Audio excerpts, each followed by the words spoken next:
okay? So you want to own a hospital. Buy the building, hire the doctors, watch the patients come in, charge them for the care, collect the money, keep the difference. Sounds simple. It is almost never simple. A hospital looks like a place that heals people. From the inside, it is something else entirely. It is one of the most expensive machines a human being can own, running every hour of every day, whether or not a single patient walks through the door. Lights stay on, machines stay warm, staff stay on the clock. None of that depends on whether anyone gets sick this week. To understand what you are actually buying, you first need to understand what a hospital sells.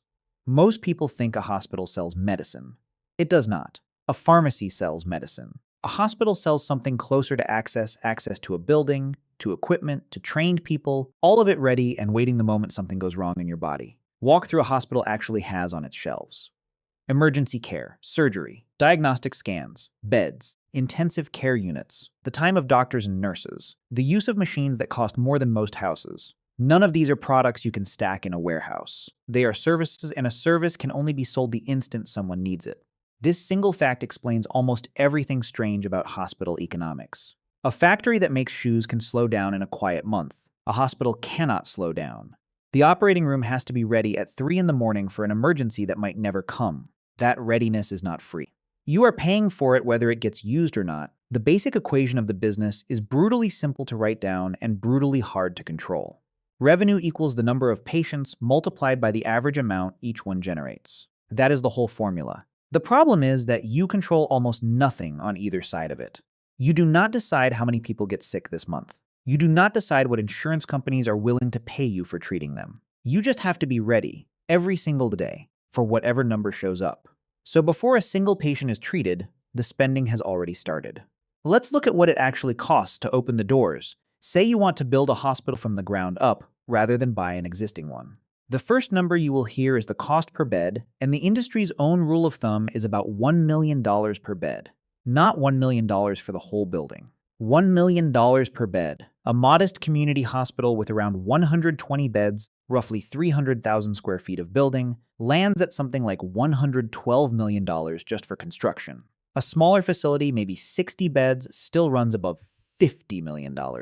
Push toward a large hospital with 500 beds, full trauma capability, teaching functions, and the bill climbs past $600 million, sometimes close to $1 billion. And that number is just the shell, the walls, the wiring, the plumbing, the operating rooms. It does not include the machines that actually make the hospital useful. Take one piece of equipment as an example. The magnetic resonance imaging scanner, the machine most people call an MRI. A basic model starts around $100,000. A standard mid-range scanner, the kind a typical hospital actually needs to function, runs between $1 million and $3 million. The most advanced research-grade systems can cross $3 million on the machine alone before you've paid for the room. Here's the part nobody mentions when they quote you the machine's price. The MRI has to sit inside a magnetically shielded room, built specifically to contain its field and keep outside interference out. Site preparation alone, the shielding, the reinforced flooring, the cooling systems, can run another $300,000, and in more complex builds, that figure has reached $1.6 million. Add it all up, and a single MRI suite, fully installed and ready to scan a patient, can cost between $3 million and $5 million. One machine, one room, now multiply that by every department a real hospital needs. A computed tomography scanner, an operating suite, a cardiac catheterization lab, a neonatal intensive care unit with its own specialized equipment. Each one carries its own 7-figure price tag before it has treated a single person. So already, before you've hired a single nurse or treated a single patient, you are looking at construction costs running into the tens or hundreds of millions of dollars, plus equipment costs that add tens of millions more on top. And this is just to open the doors. The real costs are still coming. Here's where it gets interesting. You cannot simply build a building and start admitting patients. A hospital is one of the most regulated structures a private citizen can own, and the regulatory process alone can take years and cost millions before a single bed is occupied. In many states, you first need something called a certificate of need. This is a government approval process that asks a basic question. Does this community actually need another hospital? If regulators decide the answer is no, your $100 million building plan simply does not happen, no matter how much money you have. This single requirement has killed entire hospital projects after years of planning. Then comes accreditation. Independent bodies have to inspect and certify that your facility meets safety and quality standards before insurance companies and government health programs will pay you a single dollar for treating a patient. That process alone can take well over a year, during which your building sits there, fully constructed, generating zero revenue while still costing money to maintain. And then there is the most expensive, hidden cost of all: malpractice insurance. A hospital is one giant liability waiting to happen, and insurers price it that way. Depending on the state and the services offered, malpractice and liability coverage for a hospital can run into the millions of dollars every single year before a single claim is ever paid out. Skip this coverage, and one lawsuit can end the entire operation. Add up the licensing delays, the accreditation process, the legal costs, the insurance, and the months or years of carrying a fully built but non-operational building, and many hospital projects spend an additional 10 to 20% of their total construction cost just getting through the door that says, "Open for business." The cost of just existing now you're open. Patients are walking in. And this is where the real bleeding begins, because a hospital's biggest expense has nothing to do with treating anyone. It's the cost of simply staying staffed and stocked, whether or not anyone needs care that day. First, there's labor. This is, by a wide margin, the single largest expense any hospital carries, typically eating up around 60% of total operating costs. Doctors, nurses, pharmacists, technicians, security, cleaning staff, billing departments, every one of them needs to be paid every single pay period, regardless of how many patients showed up. And labor costs have not been standing still. Registered nurse salaries alone have risen roughly 27% faster than general inflation over just the past 4 years, as hospitals compete for a workforce that is, in many regions, simply not large enough to meet demand. Second, there are supplies and drugs. Medicine, surgical instruments, bandages, disposable equipment used once and thrown away. Oxygen. These costs do not sit still either. Pharmaceutical expenses for hospitals have been climbing at roughly 9 to 12% a year recently, and general supply costs have been rising at a similar pace. Third, there's the building itself. Electricity to run machines that need to be on around the clock. Climate control precise enough to keep an operating room sterile. Maintenance on equipment that costs millions of dollars and cannot be allowed to fail mid-procedure. And fourth, there's insurance and compliance. The malpractice premiums we already mentioned, plus the army of administrative staff needed just to navigate billing codes, government regulations, and insurance company paperwork. Scatter all of this together, and a single hospital of modest size can be spending tens of millions of dollars a year just to keep its lights on, its staff paid, and its shelves stocked, before a single payment from an insurance company has landed in its account. The bill arrives every single month. The revenue does not always arrive on schedule, but here's the problem. There's a trap hiding inside this entire cost structure, and it's one that has destroyed more hospital operators than almost anything else in the business. Every few years, a hospital goes up for sale at what looks like an incredible discount. A struggling rural facility, maybe a hospital that cost $40 or $50 million to build, sells for a fraction of that because the previous owner couldn't make the numbers work. Sounds like the deal of the century. Well, almost. Here's why these discounted hospitals are so cheap in the first place. Rural hospitals, on average, run on far thinner margins than urban ones, and a striking number operate at an outright loss. Recent industry data shows that nearly half of all rural hospitals in the country are losing money in any given year, and several hundred are considered at meaningful risk of closing entirely. The reason is almost always the same. Not enough patients walking through the door to cover the fixed cost of staying open and staffed around the clock. So you buy the discounted hospital. The building is real. The equipment mostly still works. But the thing you actually bought wasn't a profitable business. It was a fixed cost structure attached to a patient volume that was never large enough to support it. And here's the math that breaks people. A hospital's costs do not shrink just because fewer patients show up. You still need a minimum staff on every shift, 24 hours a day, regardless of whether the emergency room sees 3 patients or 30. You still need the building heated, the equipment maintained, the malpractice insurance paid in full. Occupancy can drop by a third, and your costs barely move. This is why, since the year 2010, more than 180 rural hospitals across the country have either closed completely or stopped providing inpatient care altogether. Not because the building stopped working, because the volume of paying patients fell below the level needed to cover costs that simply do not bend. The cheap hospital was never a bargain. It was a bet that you could fix the volume problem that bankrupted the last owner. Most buyers who take that bet lose it. So far, so good. Now let's talk about where the money is actually supposed to come from. Because the mechanism is genuinely clever, even if it's fragile, A hospital does not charge every patient the same way, and it does not make money the same way on every patient. The core mechanism that keeps most hospitals alive is something close to internal subsidy. Profitable departments quietly fund unprofitable ones. Here's how it actually plays out. Emergency departments almost everywhere lose money. By law in the United States, an emergency room cannot turn away a patient based on their ability to pay, which means hospitals routinely treat people who never pay the bill in full or at all. That is simply a guaranteed cost center. Elective surgeries are the opposite. A scheduled hip replacement, a cardiac procedure, an orthopedic operation, these are typically reimbursed at rates well above their actual cost to perform, especially when the patient has private insurance. One profitable scheduled surgery can generate enough margin to cover the unreimbursed cost of dozens of emergency room visits. This is the actual day-to-day engine of hospital finance. Diagnostics, scans, blood tests, lab work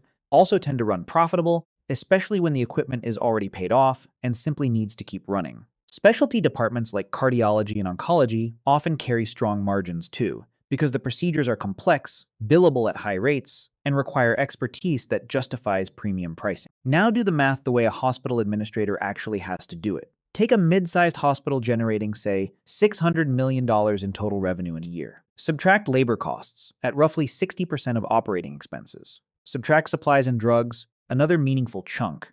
Subtract the fixed costs of the building, the insurance, the compliance staff. What's left in a genuinely good year might land somewhere around 4 to 7% of total revenue as an operating margin. On $600 million in revenue, that's something like $24 million to $42 million in actual profit for the year. That sounds workable. It sounds even pretty good. And then comes the part that makes this entire business so much more dangerous than it looks on paper. Here's the catch. Every number in that revenue calculation depends on something the hospital itself does not control. What is called the payer mix, meaning who is actually paying the bill and how much they're willing to pay. A patient with private insurance might generate strong reimbursement for a procedure. The exact same procedure performed on a patient covered by a government program like Medicaid might reimburse at a fraction of that amount, sometimes barely covering the cost of providing the care at all. A patient with no insurance at all might generate almost nothing, turning into what the industry calls bad debt or charity care. This is not a small variable. It is the single biggest swing factor in whether a hospital turns a profit or posts a loss in any given year. National data shows hospital bad debt and charity care rising by double-digit percentages year over year recently, even as overall revenue grew. And the national picture of hospital margins makes the volatility obvious. Across the country, the median operating margin for hospitals has bounced between roughly 0.5% and just under 5% over the past few years, while a meaningful share of all hospitals, measured individually, are running negative margins in any given year. Strip out the largest, best-positioned hospitals, and the median hospital in America is sitting closer to break-even than most people would ever guess for an industry that seems, from the outside, impossibly profitable. And this is where most people make their mistake when they imagine owning a hospital. They picture the institution as a money machine because the bills patients receive are enormous. They forget that an enormous bill and an enormous payment are two completely different things. A $50,000 charge on a hospital bill might result in an insurance company paying $12,000, a government program paying $8,000, or a patient simply never paying at all. The cost side of the business is rigid. The revenue side is not. And that asymmetry is the single most important fact about owning a hospital.